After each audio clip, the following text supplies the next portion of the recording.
dig drainages to remove some of the water or lower the high level of water along the road. So that's something the city hall can do. I, as an individual, cannot take on that project because it has something to do with public work. Our road connectivity will have to do with places where people have no access to road, where if a woman got in labor and she cannot deliver naturally, she will die.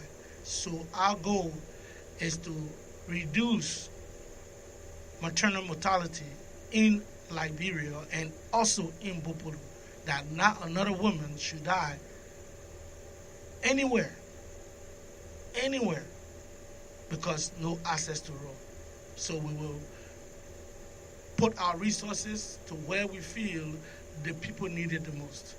You talk about reducing maternal mortality. Now, that draws me into the issue of health system in this county. So how are you going to support the health system if you are elected as representative? Henry, when my little sister Fatuma, Zinnah, ran here for senatorial race in 2014. And during her campaign, we did some lobbying, and those lobbyists were prepared to back her when it comes to health material, hospital equipments and stuff like that. And it was unfortunate that, she didn't win. But the first phase of that, those material came in. Currently in the Chief Jalon Hospital, the entire emergency ward, all of the beds that are there were donated from our family. And we intend to do the same to continue to support the hospital. However, with my energy being placed on road connectivity, we haven't put much into trying to lobby to get more access for the hospital. But it is still within our pipeline and our vineyard to get more stuff that can be brought to the hospital to help more people. I can tell you I am here I can readjust the health system of Gbarpolu County. That would be a lie. Anybody tell you that? They can't do it because the health system falls strictly under the executives.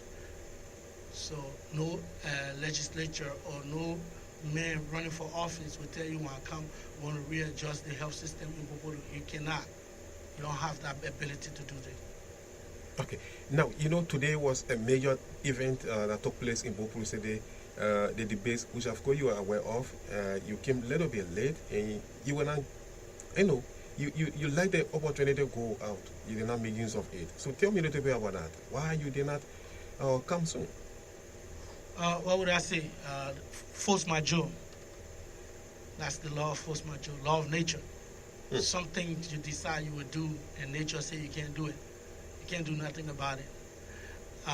That is, I intended to attend the debate with my understanding that it was going to be a debate where, people can defend their platform. People can defend what they say, not to just come out and lie.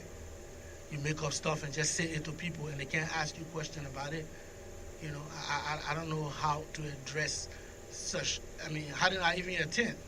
I would have questioned the fact that if a man say, I did this, I did that, there should be evidence to it. So, I would have loved to be there, but it was just the law of force majeure that kept me out. So I can't comment much on it. But based on the information that reached me, the format that was used, I think I would prefer where the opportunity is given to the citizen, the people that will be affected the most. They should give them the opportunity to ask the necessary question. That's how you get facts out of people. You can't bring them their subject then to somebody just giving them speech. One person come and say I was honored by CNN. CNN honor who? Another person come and tell you, say, all my project I did, all completed. The person come out and take legislative project and back himself with it that is part of my project. Yeah, and you were down there to say yours today. All that you said, they are all in place, and you were not there to really tell the people of this county all of those things you have said on this radio now. And so, So how do you feel at this time, though you were not there? I feel, to an extent, disappointed. In that I really wanted the citizen to propound these. Everyone that was on stage, there were questions about their tangibles. You cannot come out and tell me when I be a representative, I will make red turn into blue. When I be a representative, I'll make red turn into blue. There have to be some level of evidence. They say if the Christmas will be good, you will tell by the eve. So if the Christmas is not going to be good now, you cannot. The children in the house will know tomorrow there will be no good Christmas. So if people just come out and say stuff, and the citizens are not given the opportunity to question these people, they get away scotch-free with lie. So are you trying to say all that was said today by your colleagues, they are all false? No. I wouldn't say that. I wouldn't say always lie. I mean, some people will, what I'm saying is, I would have loved that it gave the citizen the opportunity. Look, we've made so many lawmakers, my brother. We've made so many lawmakers, so many liars, some dangerous liars. They should give the people the opportunity to. I mean, if you make something and put it somewhere, it should be answerable to you. I can't remember since when we have had a town hall meeting. The people are now making use of the opportunity. You know, they say power is inherited within the people. The people elect their lawmakers. But yes. Then, if the lawmakers do promise them, at a certain point in time, they see that the lawmaker is not fulfilling his promises. The people does not ask. So who do you blame? The people does not. People do not go back to their lawmaker and question the person, say, you say you're going to do this. Why? At this time, you have not done it. There's nothing like that. Henry, you know the system in Liberia here. I can assure you, if it calls for some time, I say impeachment procedure, it's going to take so long to even try to impeach a lawmaker for lying, for his inability to keep up his promise made to the people. That is not something that works in this society. So we got a law on the book that empower the people to impeach. If you got a 10,000 signatory, you can petition the House if the lawmaker is not working in your favor. True. But we have not tested that. True. It is the ignorance of the people. So the lawmaker takes advantage of it. Look, Gbarpolu County, let me just tell you why we suffer. Gbarpolu County, by statistics, only 2% of the population of Gbarpolu County is learning book. That means it's upstairs, 2%. So if you got 2% that's upstairs, and a lawmaker come with a cartoon, a truckload of liquor in a town where only 2% of the town can actually make sound decision, draw a line, and the lawmaker come with a cartoon of liquor. The first man take one liquor, everybody gets drunk. The 2% doesn't matter anymore. So that's what we're having. That's what we're having. I wish we can change it. I can assure you, at all of my programs, I don't bring liquor. No alcohol. You come with your sound mind, you leave with your sound mind. I don't share alcohol. Because it's time that we, the Gbarpolians, move from zero to hero. That we move this country to a new dispensation. You know, we have to think different. And stop yearning for free things. Yearning for free things. It's time that we ask ourselves, what can we do for this district to stand up? We are the second oldest district in this republic, followed by Swakopmund. But yet, we are the most debt district in the republic. So how can you compare yourself with the rest of your friends that are contesting in the district? How can you describe yourself? Do you think you are the best candidate? Do you think you will win this election? This election, asking if I can win, I can assure you that with the level of work we are doing, I'm not talking much. You haven't seen me here since campaign. I take my time to go do work and let the people talk. The decision of the people will be driven on this campaign, on this election, based on tangibles, deliverables. I can assure you of that. I think I wasn't in the hall today, but you were in the hall. And you could see on the faces of people anger, frustration, being so demeaned that nothing has happened here. Over 6 years, nothing has happened here. I can assure you that at the end of this election campaign season, come October 10, when we are elected into office, the first project we'll hit on will be to build an office of the representative in Gbarpolu, where the citizen can have access to you, to question you, and also bring their plights to the table to see how we can discuss development. That would be great. Now, the campaign is still ongoing, and we got 22 more days to election day in Liberia.